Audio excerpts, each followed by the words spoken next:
पति कौन? बेताल पच्चीसी की दूसरी कहानी। यमुना के किनारे धर्मस्थान नामक एक नगर था। उस नगर में गणाधिप नाम का राजा राज करता था। उसी में केशव नाम का एक ब्राह्मण भी रहता था। ब्राह्मण यमुना के तट पर जप तप किया करता था। उसकी एक पुत्री थी जिसका नाम मालती था। वह बड़ी रूपवती थी। जब वह ब्याह के योग्य हुई तो उसके माता पिता और भाई को चिंता हुई।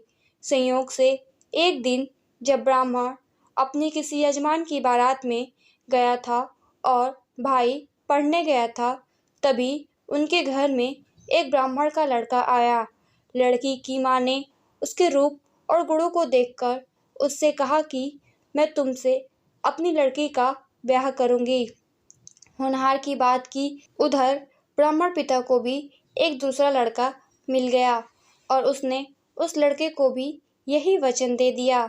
उधर ब्राह्मण का लड़का जहाँ पढ़ने गया था वहाँ एक लड़के से यही वादा कर आया।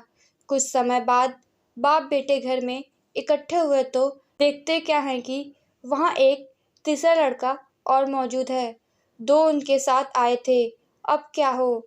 ब्राह्मण, उसका लड़का और ब्राह्मणी बड़े सोच में पड़े।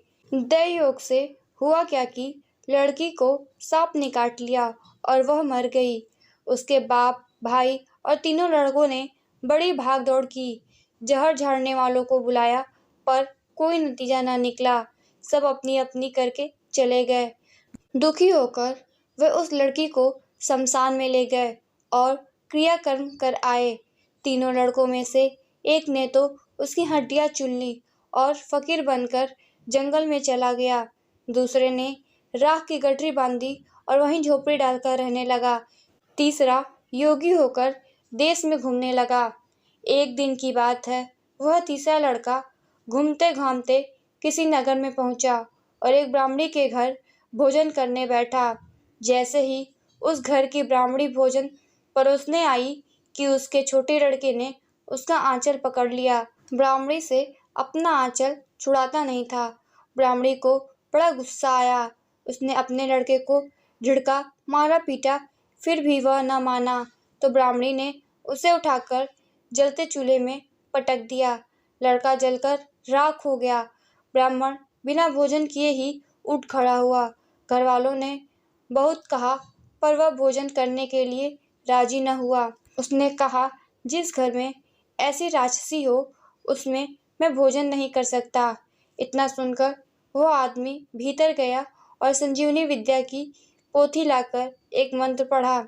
जलकर राख हो चुका लड़का फिर से जीवित हो गया। यह देखकर ब्राह्मण सोचने लगा कि अगर यह पोथी मेरे हाथ पड़ जाए तो मैं भी उस लड़की को फिर से जिला सकता हूँ। इसके बाद उसने भोजन किया और वहीं ठहर गया। जब रात को सब खा पीकर सो गए तो वह ब्राह्मण चुपचाप वह पोथी लेकर चल दिया।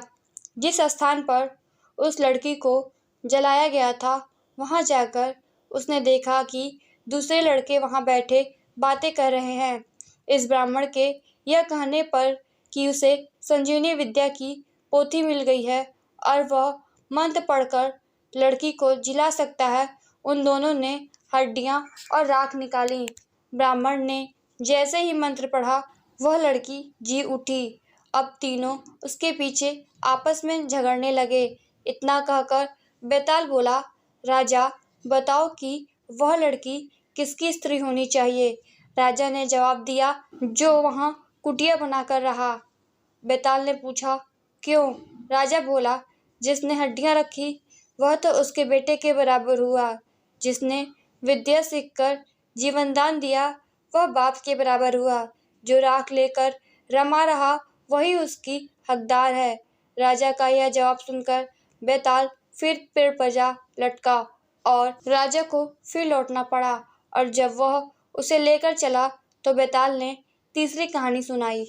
दोस्तों, बेताल पच्चीसी की तीसरी कहानी सुनने के लिए इस चैनल को सब्सक्राइब करें। धन्यवाद।